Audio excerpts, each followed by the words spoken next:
चलिए खबरों में आगे बढ़ेंगे। शेखपुरा में जन सुराज की उद्घोष जनसभा है। प्रशांत किशोर उससे पहले प्रेस कॉन्फ्रेंस कर रहे हैं, सीधे दिए चलते हैं। अभी हमारे प्रशांत जी आए हुए हैं, मैं इनके तहे दिल से स्वागत करते हैं इस कृष्ण सिंह की भूमि पर। और हमारे गायन साथ जो है संगीता देवी जी हैं, जो महिला सेल के अध्यक्ष हैं शेखपुरा जिला के। हमारे बगल में है जो कैप्टन मुकेश सिंह जी, जो बरबीघा के हैं और जन स्वराज के लिए दिन रात मेहनत काम करते रहते हैं। मैं निरंजन निषाद शेखपुरा और लखीसराय का प्रभारी हूँ, प्रदेश कोर कमेटी के सदस्य। और हमारे डॉक्टर लव आनंद जी जो है मुंगेर जिला के अभियान समिति के संयोजक। कंचन कुमार जी हैं जो हमारे शेखपुरा जिला के, और इनके साथ जो पदयात्रा चल रहे थे उनके समय से वह काम कर रहे हैं, पदयात्रा में भी वो काम किए हैं। और हमारे ये मोहम्मद करीम भाई हैं जो शेखपुरा जिला के बहुत कर्मठ युवा हैं, जो पूरा मेहनत कर रहे हैं शेखपुरा जिला के लिए। और हमारे राजेश कुमार जी हैं जो शेखपुरा से हैं। हमारे रंजीत खंजर जी हैं जो युवा का सदस्य हैं। हमारे मंगलम जी है जो हम लोग के बाएं साथ मंगलम जी बैठे हुए हैं, जो बरबीघा से आए हुए हैं। बहुत मजबूत साथी है, जन स्वराज के लिए दिन रात मेहनत करते हैं। और तमाम जन स्वराज के साथी हमारे धर्मदेव जी आए हैं, और तमाम जन स्वराज के जिला के तमाम लोग पदाधिकारी आए हुए हैं।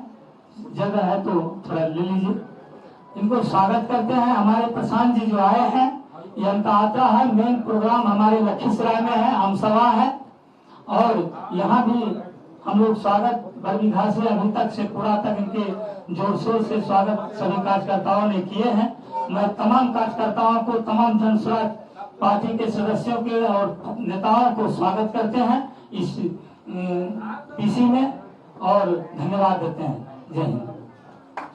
बहुत बहुत धन्यवाद निषाद साहब।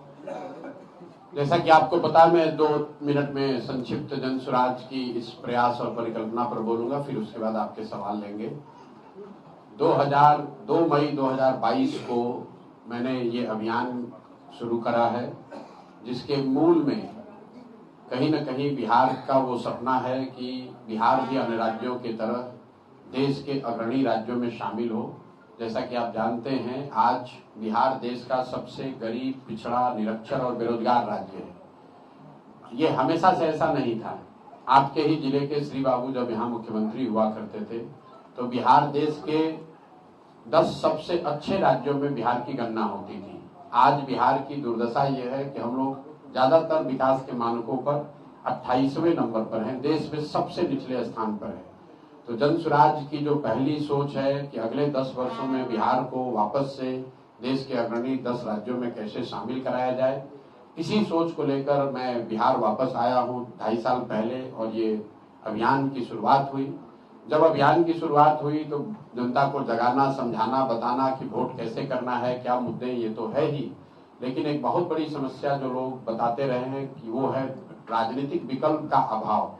बिहार में पिछले 30-35 साल से समाज का एक बड़ा वर्ग लालू जी के डर से भाजपा को और भाजपा के डर से लालू जी को वोट करता आया है। ऐसा नहीं है कि बिहार के लोगों को ये समझ नहीं है कि उनके नेताओं ने काम नहीं किया, शिक्षा रोजगार की व्यवस्था नहीं की, या वो भ्रष्टाचार कर रहे हैं। ये सब कुछ जानने समझने के बाद भी जनता उनको वोट इसलिए करती है क्योंकि कई बार लोगों को लगता है कि हमारे सामने दूसरा कोई विकल्प नहीं है। इसलिए इस अभियान का एक उद्देश्य, जो 2-2.5 वर्ष में पैदल चला हूँ, उसका एक उद्देश्य था कि बिहार के जनमानस को साथ लेकर एक नया राजनीतिक विकल्प बनाया जाए। और 2 साल करीब 5000 गांव में पैदल चलने के बाद 1 करोड़ लोगों को इकट्ठा करके जिस दल की नींव रखी गई पिछले साल 2 अक्टूबर को, उसका ही नाम है जन स्वराज। ये दल किसी व्यक्ति का नहीं है, किसी एक जाति विशेष का नहीं है, किसी परिवार का नहीं है। इसको 10-15 बड़े नेताओं ने पटना में, दिल्ली में बैठकर इसका गठन नहीं किया है, बल्कि ये दल बिहार के उन सभी लोगों का है जो बिहार में बदलाव चाहते हैं, बिहार में राजनीतिक विकल्प चाहते हैं और बिहार में भी तरक्की हो, शिक्षा और रोजगार की बात हो, इससे सहमत हो, ऐसे ही लोगों ने मिलकर इस दल का निर्माण किया है। मैं इसका नेता नहीं हूं, मेरी भूमिका इसके सूत्रधार की है, इसको साथ में जोड़ने बनाने की है। नेता दल का वो होगा जो बिहार का सबसे काबिल व्यक्ति होगा, जिसको लोग मिलकर तय करेंगे। इस दल में जो नेता जुड़े हुए हैं वो सब मिलकर तय करेंगे। आज मैं आपको इसका अगुवा दिख सकता हूं, लेकिन हम इसके हमेशा अगुवा रहें इसलिए जरूरी नहीं है। बिहार में हमसे बहुत काबिल लोग हैं, बहुत युवा हैं, बहुत साथी ऐसे हैं जिनकी योग्यता क्षमता हमसे बहुत बेहतर है। जरूरत इस बात की है कि एक विकल्प, एक प्लेटफॉर्म बने जिस पर सभी लोग मिलकर आकर काम करें, ताकि एक नए व्यवस्था की परिकल्पना को जमीन पर उतारा जा सके।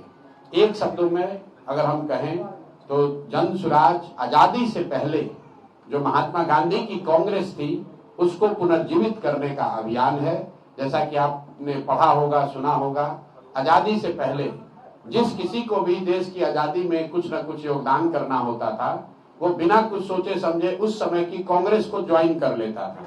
और उस समय की कांग्रेस जो महात्मा गांधी की कांग्रेस थी, जो श्री बाबू की कांग्रेस थी, लाला बाबू की कांग्रेस थी, उस कांग्रेस में ये व्यवस्था थी कि आपको अपनी क्षमता के अनुसार कुछ न कुछ काम करने को मिल जाता था। तो हम लोग पढ़ते हैं कि उस समय लोग आजादी की लड़ाई में कांग्रेस से जुड़े, कोई प्रभात फेरी निकाला, किसी ने अखबार निकाली, किसी कोई धरने पर बैठा, कोई जेल में गया, कोई रेलवे लाइन उखाड़ा, कोई बम फेंक कर आया। जिसकी जो क्षमता थी, जो समझ थी, उसने किया, लेकिन वो करने का माध्यम था कांग्रेस।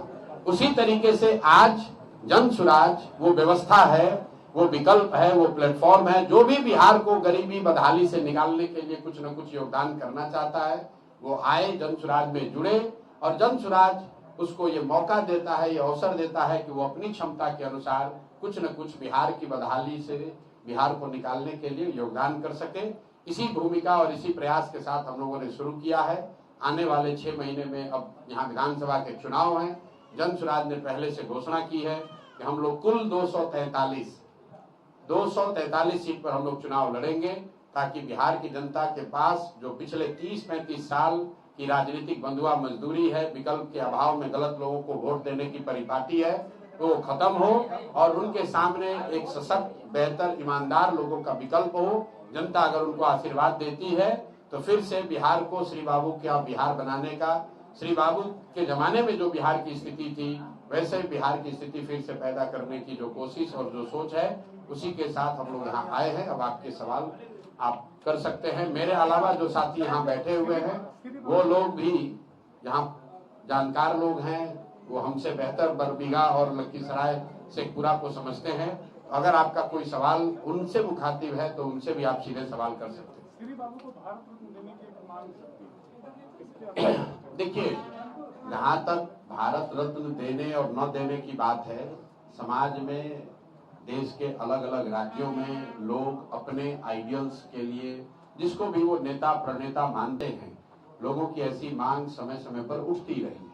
आपने देखा है सत्ता में जो लोग रहते हैं उनको जो पसंद है, उनके विचारधारा से जो ज्यादा अलाइंड है, या जिनको उनको लगता है कि जिनको भारत रत्न या इस तरह के उपाधि और सम्मान देने से, मूर्ति लगाने से हमको वोट मिलेगा, लोग ये काम करते हैं। और ये परिपाटी कोई आज भाजपा ने शुरू नहीं की है, कांग्रेस के जमाने में भी ऐसा होता रहा है।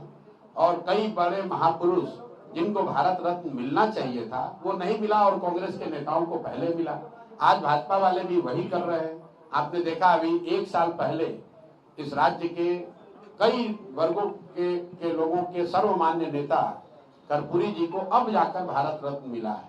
तो मुझे लगता है कि देश के स्तर पर इस तरह के सम्मान को देने की जो व्यवस्था है उसमें आमूलचूल परिवर्तन की जरूरत है, सुधार की जरूरत है, ताकि देश के हर उस व्यक्ति को जो सही में डिजर्व करता है, चाहे वो कृष्ण बाबू हो या और भी कई लोग हैं जिनके बारे में इतिहास या उस वर्ग से, उस राज्य से जुड़े हुए लोगों की ऐसी चाहत है कि उनको ये सम्मान मिले, लेकिन आज की व्यवस्था ने कहीं ना कहीं उनको भुला दिया है, उनको पीछे छोड़ दिया है। तो ये व्यवस्था सुधरनी चाहिए, ताकि सिर्फ श्री कृष्ण बाबू की बात नहीं है। श्री कृष्ण बाबू अगर आज होते तो श्री कृष्ण बाबू किसी भारत रत्न के मोहताज नहीं है। इस राज्य के एक एक लोग जो भी बिहार से प्यार करता है वो श्री कृष्ण बाबू को, उनके कालखंड को, उनके द्वारा किए हुए काम को याद करता है। वो भारत रत्न मिलने से श्री कृष्ण बाबू बड़े हो जाएंगे ऐसा मैं नहीं समझता हूँ।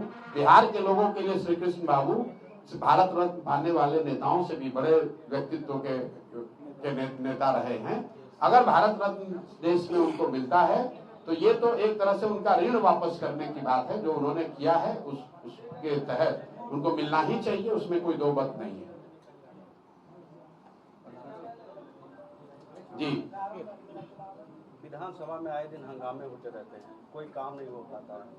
नीतीश जी का अनर्गल बातें होती रहती है, हर समय सुर्खियों में रहना चाहिए। क्या पूरा मामला है?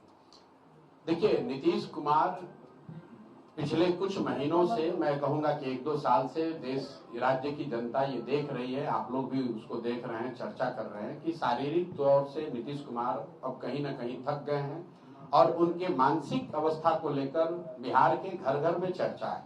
ये चर्चा क्यों है? नीतीश बाबू आज पहली बार तो मुख्यमंत्री बने नहीं है, 18-19 साल से मुख्यमंत्री हैं। चर्चा इसलिए है कि जो नीतीश कुमार जी की हरकतें हैं, जिस तरह की भाव भंगिमा है, जिस तरह की बात वो कर रहे हैं, जिस तरह का उनका आचार विचार दिख रहा है, तो लोगों के मन में ये शक ये पैदा हुआ है कि भाई जो व्यक्ति 18-19 साल से इस राज्य का मुख्यमंत्री था, ऐसा कैसे है कि उसको पता नहीं चल रहा है कि राष्ट्रगान हो रहा है और वो आदमी हंसी ठिठोली कर रहा है। ऐसा कैसे है कि उस व्यक्ति को अपने मंत्रिपरिषद के साथियों का नाम नहीं याद है। ऐसा कैसे है कि जब वो जिले में जा रहे हैं तो उनको जिले का नाम नहीं पता चल रहा है, या उन्होंने प्रेस से वार्ता करनी खत्म कर दी, पब्लिक मीटिंग में बोलना खत्म कर दिया। तो पिछले 2-2.5 साल से ये चर्चा आम है और ये चर्चा को शुरू करने वाले सबसे पहले उनके अपने मित्र और राजनीतिक सहयोगी सुशील। इतना ही देखते रहिए कशिश न्यूज। नमस्कार।